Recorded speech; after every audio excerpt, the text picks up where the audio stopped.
Hello बच्चों, मैं आप लोगों को कृतिका में रीढ़ की हड्डी पाठ पढ़ा रही हूँ, जिसमें मैंने आपको इस किताब में से प्रश्नोत्तर आ रहे हैं। तब मैंने आपको इसका मैंने आपको सारांश और पहला क्वेश्चन समझाया था। आज मैं उसी पाठ का आगे के प्रश्नोत्तर आप लोगों को समझाने जा रही हूँ।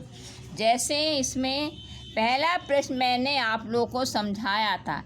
दूसरा प्रश्न पहले दिया था मैंने, रामस्वरूप का अपनी बेटी को उच्च शिक्षा दिलवाना और विवाह के लिए छिपाना, यह विरोधाभास उसकी किस व्यवस्था को उजागर करता है।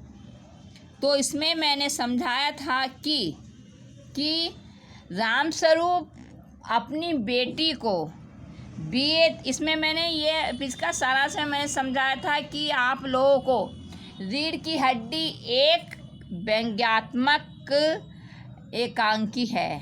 इसमें समाज की जो है रूढ़िवादिता को प्रकट किया गया है कि समाज के लोग अपने स्वार्थ के लिए कम पढ़ी लिखी बहू क्यों चाहते हैं। उनका मानना है कि पढ़ी लिखी बहू उनके कहने के इशारों पर नहीं चलेगी, वह बात बात पर नखरे दिखाएगी। इसीलिए वह कम पढ़ी लिखी बहू को चाहते हैं। इसमें शंकर और गोपाल प्रसाद अपनी लड़के के लिए रामस्वरूप की बेटी उमा को देखने के लिए आते हैं। वहाँ गोपाल प्रसाद विवाह को एक बिजनेस मानता है। दोनों अपने जमाने की बातें करते हैं और बीच में गोपाल प्रसाद कहता है कि चलो अब बिजनेस की बात है कर ली जाए। और फिर उमा से तरह तरह के जब उमा आती है तो गोपाल प्रसाद तरह तरह के प्रश्न उससे पूछता है। फिर अंत में जब हर प्रश्न का उत्तर रामस्वरूप देते हैं, तब वह गोपाल प्रसाद कहता है कि इसको भी कुछ बोलने दो। तब वह उमा अपमानपूर्वक बातों से उनसे कहती है कि क्या बोलूं पिताजी। जब भेड़ बकरियों को बेचा जाता है, तब दुकानदार उनकी कीमत बताता है और मेज कुर्सी से कुछ नहीं पूछता। यह जो मेरे वहाँ से खरीदार आए हैं किन्हें तरह तरह के प्रश्न पूछते हैं, इनसे पूछिए क्या लड़कियों के दिल नहीं होता, उनको क्या चोट नहीं लगती। इस प्रकार से जब गोपाल प्रसाद को पता चलता है कि वह कहते हैं कि जरा अपने इन बेटे से पूछिए कि पिछले साल लड़कियों के हॉस्टल के जो है इर्द गिर्द घूमते हुए क्यों पाए गए थे और उनका किस तरह से अपमान किया था। तब गोपाल प्रसाद कहते हैं क्या तुम भी पढ़ी लिखी हो। तो उमा कहती है हाँ, मैं बीए पास हूँ, मैंने उच्च शिक्षा प्राप्त की है, कोई पाप नहीं किया। और इस तरह से अपना अपमान समझकर गोपाल प्रसाद और शंकर चले जाते हैं। तो रामस्वरूप का अपनी बेटी को पहला प्रश्न मैंने करवाया था। रामस्वरूप का अपनी बेटी को उच्च शिक्षा दिलवाना और विवाह के लिए छिपाना। यह विरोधाभास उसकी किस व्यवस्था को उजागर करता है? तो इसका उत्तर है, रामस्वरूप अपनी बेटी को बीए तक पढ़ाता है। वह उसे उच्च शिक्षा दिलवाना अपना कर्तव्य मानता है, परंतु जब उसके विवाह का समय आता है तो उसे समाज की पिछड़ी मनोभावना का शिकार होना पड़ता है। क्योंकि लोग शिक्षित बहू को स्वीकार करने को तैयार नहीं है। लड़के तथा सास ससुर को ऐसा लगता है कि पढ़ी लिखी बहू उनके नियंत्रण में नहीं रहेगी। वह बात बात पर नखरे करेगी, विरोध करेगी, प्रश्न करेगी और उन्हें चुनौती देगी। वे इस बात को सहन नहीं करना चाहते, इसलिए वे कम पढ़ी लिखी बहू चाहते हैं। जिस कारण रामस्वरूप और उमा की स्थिति विचित्र हो जाती है। उसे विवाह के लिए उमा की उच्च शिक्षा को छिपाने के लिए मजबूर होना पड़ता है। तो ये प्रश्न मैंने समझाया था। अब दूसरा प्रश्न है चौथा प्रश्न मैंने समझा रही हूँ। गोपाल प्रसाद विवाह को बिजनेस मानते हैं और रामस्वरूप अपनी बेटी की उच्च शिक्षा को छिपाते हैं। क्या आप मानते हैं दोनों ही समान रूप से अपराधी हैं? अपने विचार लिखें। तो चौथा प्रश्न का उत्तर है गोपाल प्रसाद विवाह को बिजनेस मानते हैं और रामस्वरूप अपनी बेटी की उच्च शिक्षा को छिपाते हैं। क्या आप मानते हैं दोनों ही समान रूप से अपराधी हैं? इसका अपने विचार लिखिए। इसका उत्तर है गोपाल प्रसाद विवाह को बिजनेस मानते हैं, इसलिए वे बातचीत के बीच में कहते हैं, चलो अब बिजनेस की बात कर ली जाए। शादी को व्यवसाय मानना पाप है। इससे मानव तथा मानवीय संबंधों की गरिमा कम होती है। व्यक्ति वस्तु में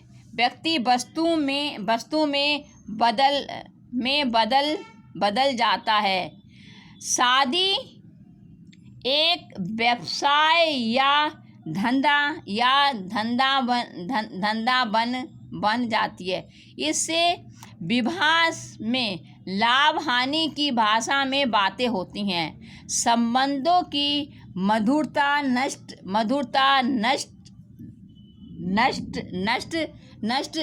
हो जाती है। संबंधों की मधुरता नष्ट हो जाती है। रामस्वरूप का अपनी बेटी को बीए तक पढ़ाना और उसकी शिक्षा को छिपाना भी गलत है। उसे अपनी सुशिक्षित बेटी पर गर्व होना चाहिए था। उसने समाज की धारणा के विपरीत उसे पढ़ाया लिखाया तो सही, किंतु जब इस कारण रास्ते की बाधाएं आईं तो वह मुंह छिपाने लगा। उसका यह व्यवहार कायरतापूर्ण है। उसे समाज में मजबूती से खड़े होकर उसके लिए योग्य और स्वाभिमानी वर्ग की तलाश करनी चाहिए थी। जहाँ तक दोनों के समान रूप से अपराधी होने की बात है। गोपाल प्रसाद अधिक अधिक बड़ा अधिक अधिक बड़ा अपराधी है। रामस्वरूप तो उस जैसे लोगों की प्रतिक्रिया पर जीवित है। रामस्वरूप की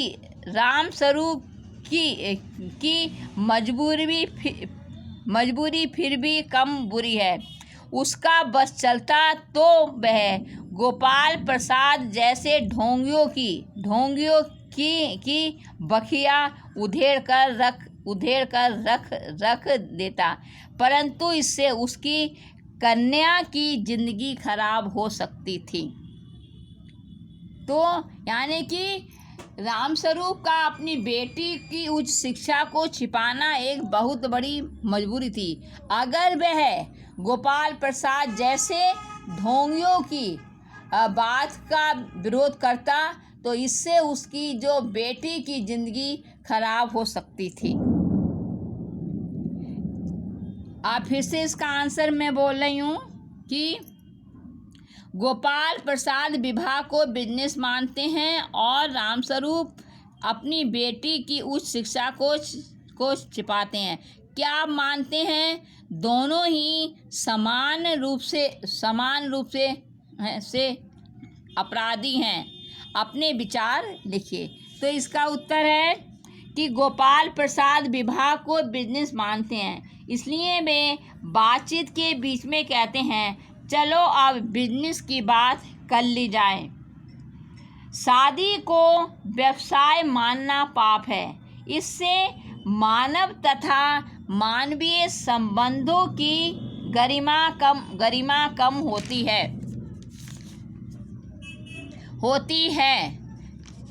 व्यक्ति वस्तु में बदल जाता है। शादी एक व्यापार या धंधा बन जाती है। इससे विवाह में लाभ हानि की भाषा में बातें होती हैं। संबंधों की मधुरता नष्ट हो जाती है। रामस्वरूप का अपनी बेटी को बीए तक पढ़ाना और उसकी शिक्षा को छिपाना भी गलत है। उसे अपनी सुशिक्षित बेटी पर गर्व होना चाहिए था। उसने समाज की धारणा के विपरीत अपनी बेटी को पढ़ाया लिखाया तो सही, किंतु जब इस कारण रास्ते में की बाधाएं आईं तो वह मुंह छिपाने लगा। जब उसका यह व्यवहार कायरतापूर्ण है। उसे समाज में मजबूती से खड़े होकर उसके लिए योग्य और स्वाभिमानी वर्ग की तलाश करनी चाहिए थी।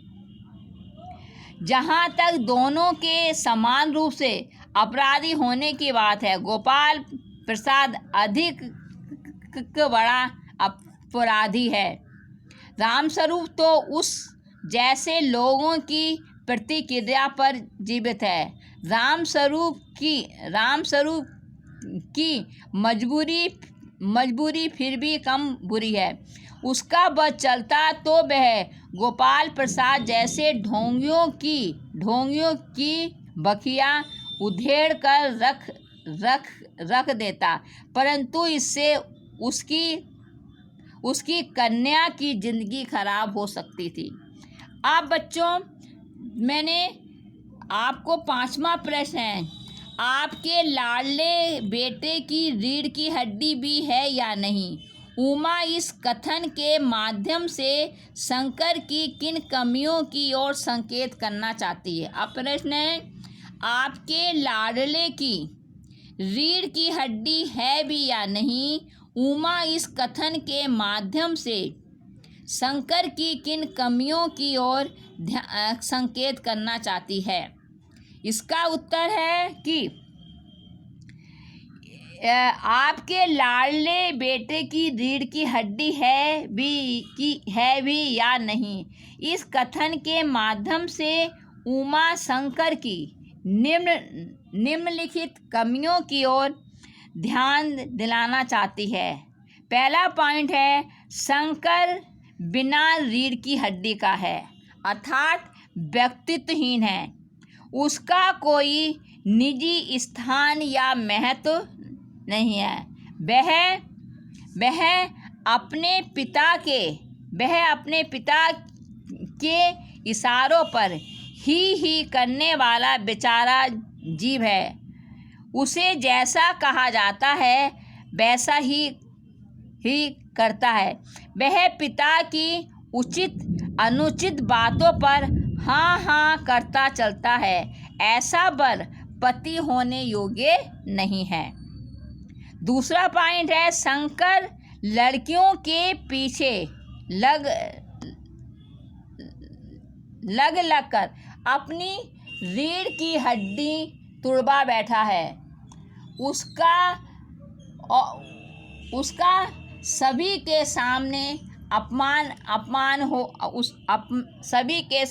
अपमान हो चुका है।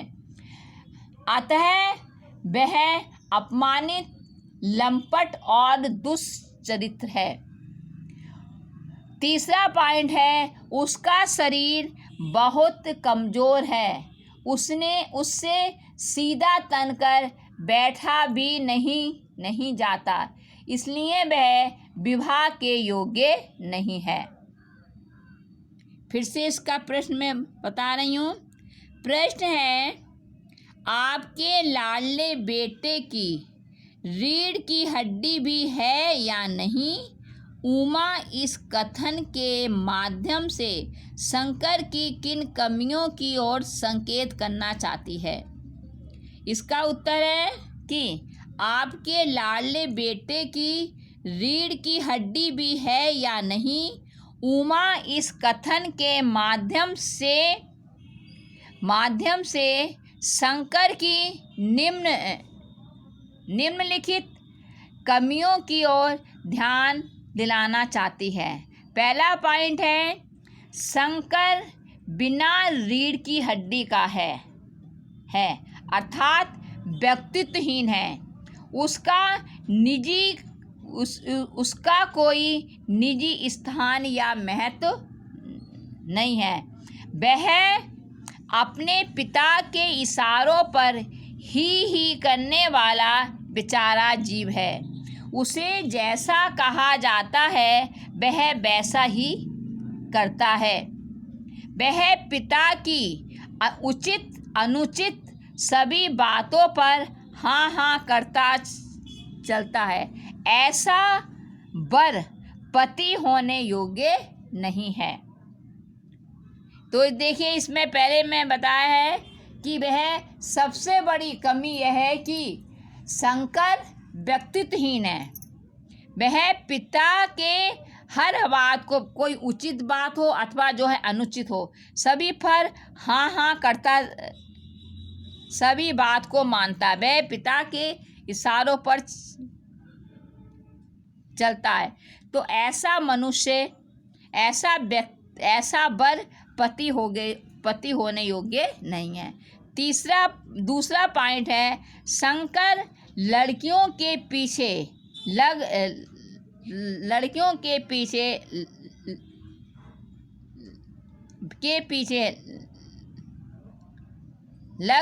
कर अपनी रीढ़ की हड्डी तुड़वा बैठा है। उसका सभी के सामने अपमान हो चुका है। वह अपमानित, लंपट और दुष्चरित है। यानी कि जो सबसे बड़ी कमी क्या है, वह अपमानित, लंपट और दुष्चरित है। दूसरा पॉइंट है शंकर लड़कियों के पीछे लग कर अपनी रीढ़ की हड्डी तुड़वा बैठा है। उसका सभी के सामने अपमान हो चुका है। अतः वह अपमानित, लंपट और दुष्चरित है।